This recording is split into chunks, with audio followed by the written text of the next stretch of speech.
Okay, so today we're gonna go over day 8 notes, and then after that I will go into day 8 homework, but in another video though, because I want to make them two separate.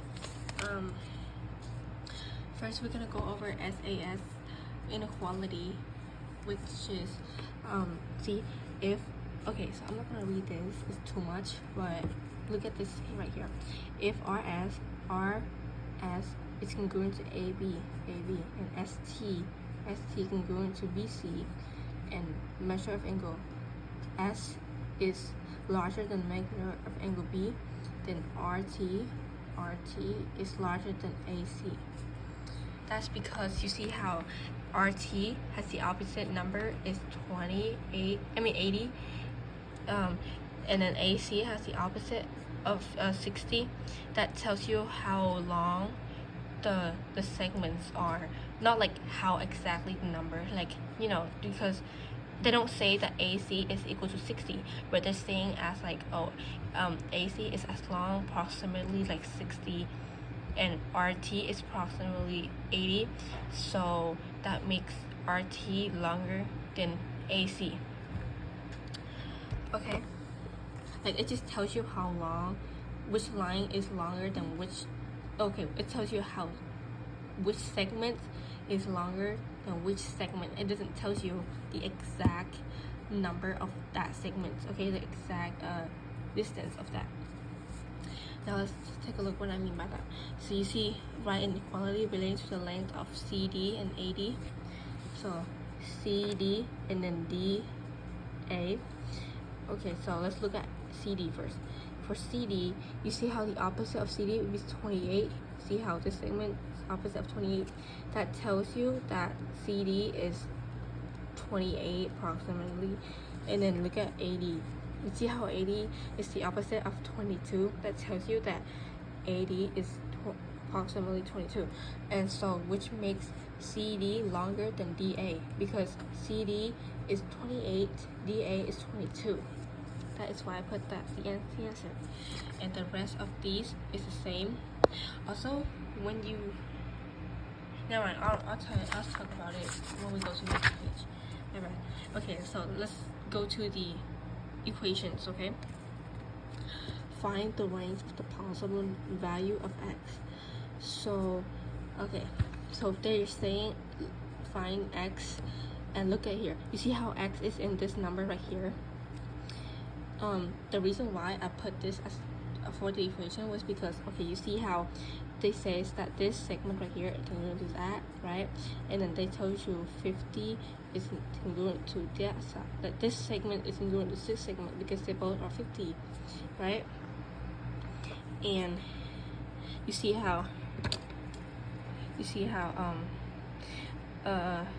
so what I just talked on the above, you see how this segment, it does not mean saying that this segment is equal to that segment. It does not say that. It doesn't give you the tick mark, so that's why it doesn't say that, right?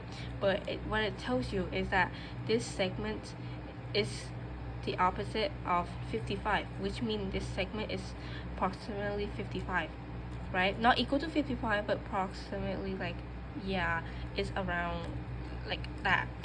And this segment right here, it says 47, but we're not looking at the number 47. You see the opposite number of it is 68.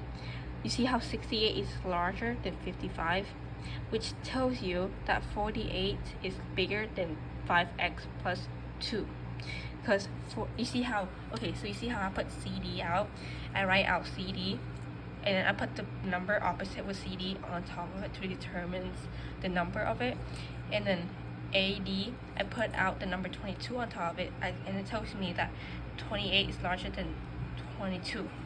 In this case, I put 47 and then 5x plus 2, and then I know that 5x plus 2 is the opposite of 55, so I put 55 on the top of it, like a little tiny 55. And then for 47, opposite of it is 68, so I put 68 on top of it, and it tells me that 68 is larger than 55. That's why I put a larger sign between them. Okay, and then I solve for the x, so I basically subtract 2 by both sides. I got 45, larger than 5x and divided by 5. 45 divided by 5 equal 9. So x is less than 9.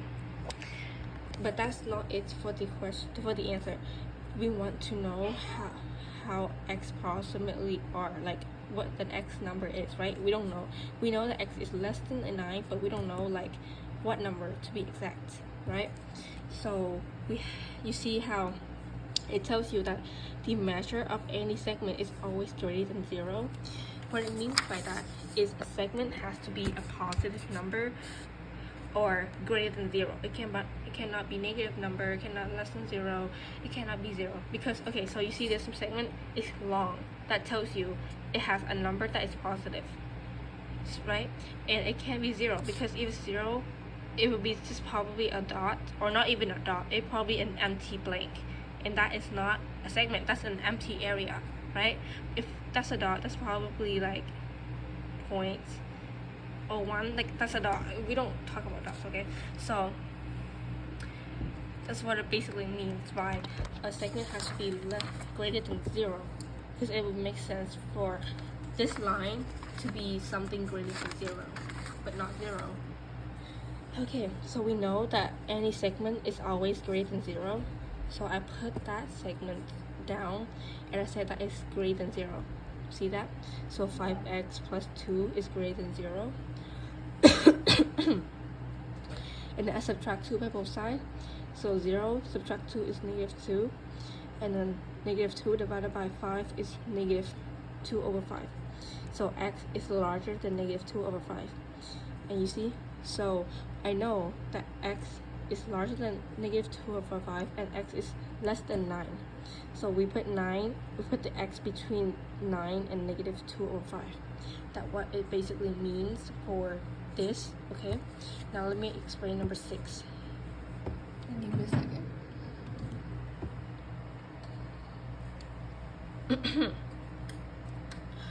Okay. So you see how they tell you, they give you a tick mark of this, and this is congruent, and we know that this line share the same segment, so they both congruent.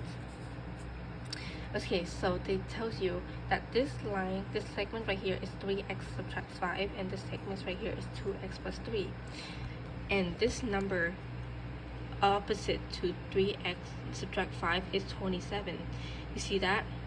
That is basically saying that 3x subtract 5 is like approximately 27, and saying how 2x plus 3 is approximately 37. So that tells you that 2x plus 3 is larger than 3x negative subtract 5, because 37 is larger than 27. Since that, I put 2x plus 3 larger than 3x plus 5. And then I solve for the x, right? I subtract 2x by both sides and then stuff down. I added things, and then I know that x will be less than 8, right? And you know how any segment always greater than 0? Exactly, that's what we're doing. You see how we don't know the number of this segment and we don't know the number of that segment also. So what we're gonna do is that we put both of this segment into two different equations that says that is greater than 0. See how they're both greater than 0? Yeah. And then we just solve for the x, like how we did over here. See how we solve for the x? We solve for it, and then this is what we got after leftover. That x is larger than 5 over 3 and x is larger than negative 3 over 2. If you put that in a line, right? Open the door. X will 8 will be right here, right?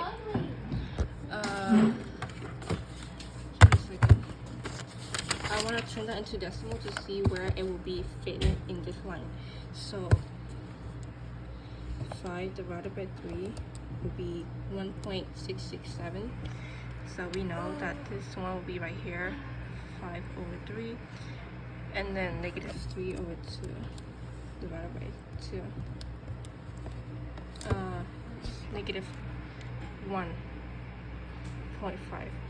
So you see, and then you see how x is less than 8, so we know x is somewhere like that. X is larger than 3 over 5 over 3, like that, and x is also larger than negative 3 over 2. So then you see how x is between this space right here. So that's what we did. We put down the answer as x less than 8 but larger than 5 over 3. Now let's go to the angles. Okay, which is SSS inequality. Okay, let's look at this. If NM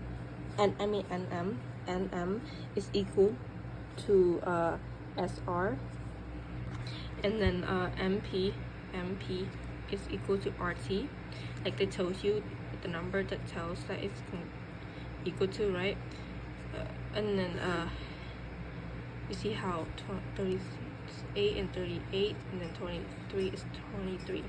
That it tells you that these two are congruent and these two are congruent. And then this says how NP is larger than ST, then measure of angle M is larger than measure of angle R. Let me explain why. You see how NP, it has a number of 36, and the opposite of it will be angle M, correct? And ST has a number of 33, the opposite of it will be angle R. So that tells you angle R is approximately 33, and measure of angle M is approximately 36, I'm so sorry. So that tells you that 36 is larger than 33, which angle M is larger than angle R. Now, let me explain another one, and then we're gonna go to equation part, okay?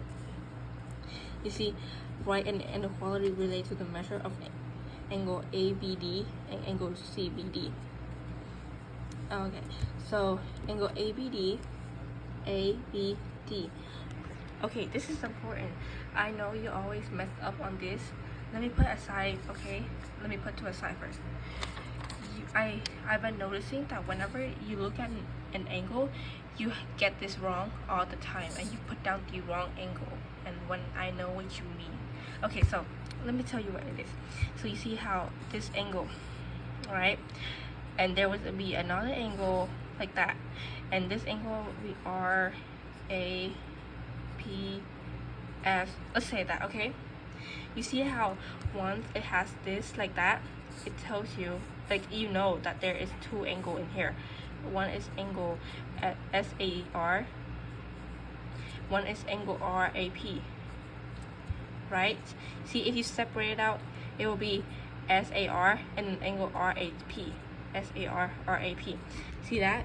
Whenever you're trying to tell me that the angle is SAR, which is this angle on the above, you keep on messing up saying the whole angle. You can't be saying angle, oh, it's angle A. You can't be saying that when you know your answer is angle SAR, because there is two angles. And if you say angle A, it means you're basically saying these two angles add up together. And that's not the right answer. Sometimes the answer is only in this angle, or it can be on this angle. Sometimes the answer is that, but you end up telling me, oh, it's angle A. No, angle A is whole thing. If that is wrong. Let's say this angle has a number of 16, and then this one has a number of 8. You see how that, and your answer, you got an answer of 16, and you told me it's angle A. That is automatically wrong, because angle A is 16 plus 8. You see, because it's the whole thing like that for angle A only. If you tell me it's 16, you have to say, oh, it's angle SAR, which determines 16 only. But if your answer is 8, you have to tell me it's angle RAP, which determines 8 only, okay? Do not tell me SAP, because that's the same thing as saying angle A, which basically saying 16 plus 8, when you know your answer is either 16 or 8. That would be automatic. So be mindful of what you are saying, of the letter you're saying, okay? So let's go back to the question. Make sure you actually get to, you actually know what I'm saying right here, because I've been seeing you doing this mistake every single time you do your test, your quiz, and even when I'm lecturing you. And I never had the chance to point it out, and you never, because because when I lecturing you, I was trying to point it out. You keep on talking over me, and you end up getting it wrong on the test or quiz, and that was like too late for me to talk about it, and then I keep forgetting to talk about it after the test or quiz. So this time I'm lecturing in the video. You can't be talking over me, so make sure you understand which angle is which. Okay, now let's go back to our notes. So you see how it says angle ABD. See, ABD. B is in the middle. You see that? So B, middle. So ABD, like that. You can't. Don't say ABC. No, you're saying ABC as the whole angle, but you're saying ABD as this angle, not a whole thing. Okay, remember that.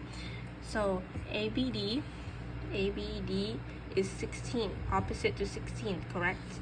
So I put that out and I put 16 on top, and then asking CBD. Remember, CBD, this angle right here, not the whole thing, not this angle only, is CBD, which is 13. So I put 13 on the top, and you see how 16 is larger than 13, which tells me angle ABD is larger than angle CBD. Practice this as much as you can so that you get the concept of the thing. I just pointed it out how you get it wrong. Now let's go to remember the equation part, okay? So look. So you see, like the first step we did over here, we point out how long the segment was, and which one is greater than which one. But in this angle thingy, you see how angle, they're saying, you see, okay, find the possible value of x. So this is x right here. This is the equation of this angle right there, and you know that this angle is approximately I don't keep on messing it up with that word. You know what I'm saying? Is 11, opposite to 11. So I write them out and I put 11 on the top, and you see how the angle next to it is 65. It doesn't tell me that you know it is 65, but you see how opposite it is 9. So I put out 65 and a little 9 on top. So you know how 11 would be larger than 9? That tells me that this equation is larger than 65. So I put that out. 6x plus 15 is larger than 65. And then I started subtracting x and then do the other thing, and I found out that x is larger than 8 and 1/3. And that's not it, because you don't know how much x actual number is. You only know that this x is larger than 8 or 1/3. So let's look at this, what I did, okay? So you see how it says use the facts that the measure of any angle is always greater than 0 and less than 180. Let me explain what that means, okay? So you see an angle. So that angle has to be greater than 0 and less than 180. You know 180 is a linear pair or linear, right? That is 180. This is totally a segment. You see, a segment is a straight line. An angle is like an L shape looking like that. So when it's a 180, it's a straight line, and that cannot be an angle, because it doesn't make sense to a segment to be an angle. A segment is not an angle, right? That's two different things. So it wouldn't make sense if the angle has a number of 180, and it wouldn't make sense either if it is equal to 0 or less than 0. Okay, so you see how, let's say this is the angle, right? It's like how an angle of a triangle, you see? Okay, this is triangle. Let's look at this angle specifically. I'm gonna use my hand for this, okay? Okay, when you say that this angle is equal to 0, it basically means this. Like it closes like this. Like it completely doesn't have anything, and that doesn't make sense either. That would be a straight line looking like so, like that, and you basically go back to the line, because there's no space in between. That's what you're saying, and that doesn't make sense, and that would be a segment again, and as I said, a segment is not an angle. So that is what it means by saying an angle is greater than 0 and less than 180. Okay, keep that in mind. Okay, and so since we know that an angle is greater than 0 and less than 180, I put this specifically down and say that it's greater than 0, and I put another equation saying it's less than 180. So I solve for both equations, and I got x larger than -5/2, and then I have another answer is x less than 27.5. When you put that in a line, okay, let me put that in a line. Okay, having a child. Okay, now I'm gonna go ahead and turn these into decimals so we know where to put this in the scale. Okay, so -5/2, that would be -2.5, and then 1/3.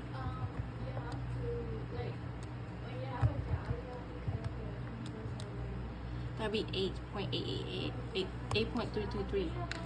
So you see, this is 8.33. So I'll just put 8.3. This will be -2.5, and that is 27.5. The largest number in the scale will be 27.5. So I'll put them right here. The second larger number will be 8.3, which is 8/1/3. So I'll put 8/1/3 right here. And the least number in all three is -2.5, which is -5/2. So I'll put them right here. Okay, now you know that x is less than 27.5, so x goes that way. Okay, and then you know that x is larger than 1/3, so larger goes that way. And you know that x is also larger than 2.5, so it goes that way. Now what we have left is this little line right here that tells you where x is located in between. So since that I know x is larger than 1/3 and less than 27.5, I put that down as my answer, like this. Same thing for this. You see how this angle, it gave you a equation with the x. This one is equal to 41. That doesn't mean that you can do it again. So you see how this one, opposite of it is 4. This one opposite is 5. So I wrote 2 of the numbers down, and you see how 4, I wrote, okay, let's put a 4 right here. And 41, let's put a 5. 41 is opposite of 5, so I put 5 on top. So you see how 5 is greater than 4, so 41 is greater than this angle right here. And then I did the math for it, and I know that x is less than 24. And then since it says an angle is greater than 0 and less than 180, I did two more of the equation. One say it is greater than 0, one say it's less than 180. I solved for both equations, and I found out that x is larger than 3.5 and x is less than 93.5. So when I put that in the scale, we see 93.5 will be the largest number, so 93.5 will be right here. And 24 will be the second least number, and then 3.5 will be the least number. And now we see that x is less than 93.5, so the arrow goes that way. And then you see how x is also less than 24, so it goes that way. And you see how x is larger than 3.5, it goes that way. So now you see x is between 3.5 and 24, so that's what my answer will be.